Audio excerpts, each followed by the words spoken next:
नमस्कार दोस्तों, सत श्री अकाल। इस वीडियो में अपने डिस्कस करेंगे कि ब्रिक मेसनरी में जब अपने ईंटों को व्यवस्थित किया जाता है या उनका जो बॉन्ड बनाया जाता है तो उस समय हमें किन किन बातों का ध्यान रखना चाहिए या अच्छे बॉन्ड के लिए क्या कौन कौन से नियम होते हैं जो अपने को ध्यान रखने चाहिए। तो ये जो वीडियो है इसमें अपन डिस्कस करेंगे rules for bonding in brick masonry.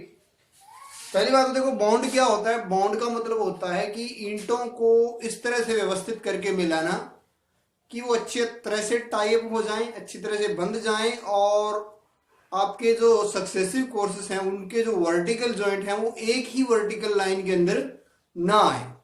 देखो, दो लगातार जो कोर्स होते हैं उसके अंदर जो वर्टिकल जॉइंट्स होते हैं वो एक ही लाइन में नहीं आने चाहिए बॉन्ड बनाते टाइम। ठीक है, यही बॉन्ड का मतलब ये होता है कि इस तरह से व्यवस्थित करना कि वो एक लाइन के अंदर ना आए, लगातार दो कोर्सेस। ठीक है, तो पहली बात, तो सबसे पहली बात है कि जब आप ब्रिक्स यूज कर रहे हो किसी भी वॉल के अंदर, जैसे मान लो वॉल बना रहे हो उसके अंदर जो ब्रिक्स यूज कर रहे हो तो उनका जो साइज है वो यूनिफॉर्म होना चाहिए।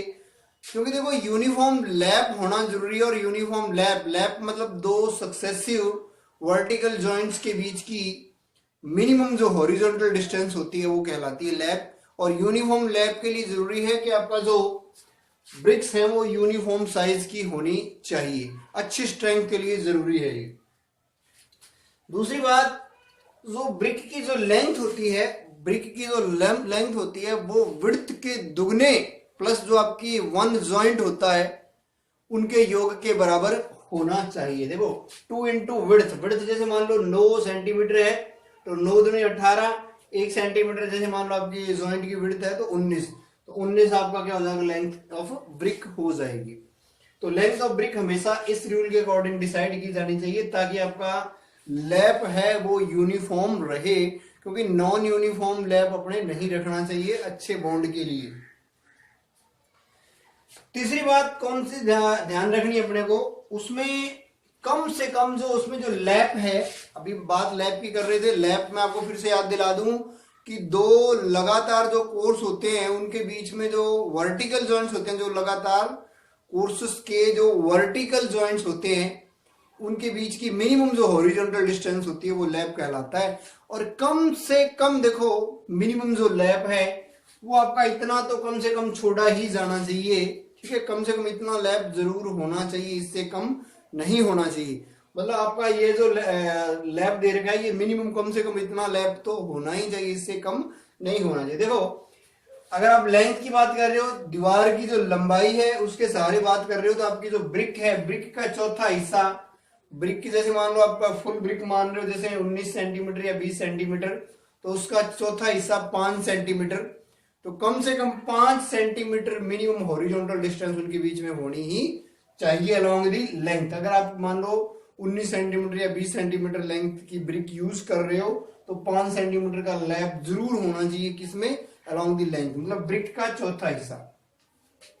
और जो इसकी थिकनेस होती है, across the thickness of wall या along the width of wall, जो थिकनेस होती है वॉल की, थिकनेस के अलोंग भी मतलब कम से कम जो मोटाई है, मोटाई में दो वर्टिकल जॉइंट होते हैं उनके बीच की जो मिनिमम हॉरिजॉन्टल डिस्टेंस है वो कम से कम ब्रिक की हाफ तो रखी जानी चाहिए। मतलब कम से कम 10 सेंटीमीटर, अगर 20 है तो ये 10 सेंटीमीटर का लैप तो उसमें जरूर होना ही चाहिए।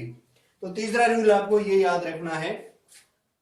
चौथा रूल, देखो, अपने ब्रिक बैट की बात की थी कि अगर विड्थ के अलोंग आधी ब्रिक को काट दोगे, विड्थ के अलोंग अगर आधी ब्रिक को काट दोगे तो बैट कहलाता है। जहां तक संभव हो ये जो आपके ब्रिक बैट्स हैं उनको यूज नहीं करना चाहिए, उनको यूज करने से रुकना चाहिए। अपने को ऐसा यूज कोशिश करनी चाहिए कि उनका यूज कम से कम हो। कुछ विशेष 5 नंबर में लिखा है, the centre line of header should coincide with the centre line of the stretcher in the course below और अबव इट। देखो, जब मान लो कुछ इस तरह से कोर्स प्रोवाइड किए गए, जैसे एक हेडर कोर्स है, फिर स्ट्रेचर कोर्स है, फिर हेडर कोर्स है, फिर स्ट्रेचर कोर्स है, मान लो इस तरह के कोर्स प्रोवाइड कर रखे हैं, तो ध्यान रखना चाहिए कि हेडर की सेंटर लाइन और स्ट्रेचर की सेंटर लाइन एक दूसरे के कोइंसाइड होनी चाहिए, एक ही वर्टिकल लाइन होनी चाहिए। मतलब ये वाला सेंटर और ये सेंटर बिल्कुल सेम होना चाहिए। इसका देखें तो देखो ये वाला इसका सेंटर हो गया और इसके ऊपर का ये हो गया। 6 number, the vertical joint in the alternate courses should be in the same perpend. देखो इसका मतलब है कि पहला, तीसरा, पांचवा जो कोर्स है उनके जो वर्टिकल ज्वाइंट है वो एक ही वर्टिकल लाइन के अंदर होने चाहिए। इसी प्रकार दूसरे, चौथे, छठे के वर्टिकल ज्वाइंट भी एक ही वर्टिकल लाइन में होने चाहिए। ये वॉल आपने बनाई है, इस वॉल में ये पहला कोर्स, दूसरा कोर्स, तीसरा कोर्स, चौथा कोर्स, पांचवा कोर्स, छठा कोर्स। हर छठा कोर्स है ना उसमें हेडर कोर्स होना चाहिए। हेडर कोर्स का मतलब इसमें हेडर लगे होने चाहिए इस तरह से, वॉल की फेस पे और बैक पे अपने को हेडर दिखाई देने चाहिए हर छठे कोर्स में। मतलब हर छठा कोर्स है ये प्रेफरेबल होता है, मतलब ये सही माना जाता है। जहां तक स्ट्रेंथ के लिए कोशिश की जाती है कि हर छठा कोर्स है उसके अंदर हेडर कोर्स प्रोवाइड किया जाए या हेडर उसके अंदर लगाए जाएं। जैसे छठा नंबर, फिर 12 नंबर, फिर 18 नंबर, इन कोर्सेज में क्या लगाए जाएं, हेडर्स लगाए जाने चाहिए।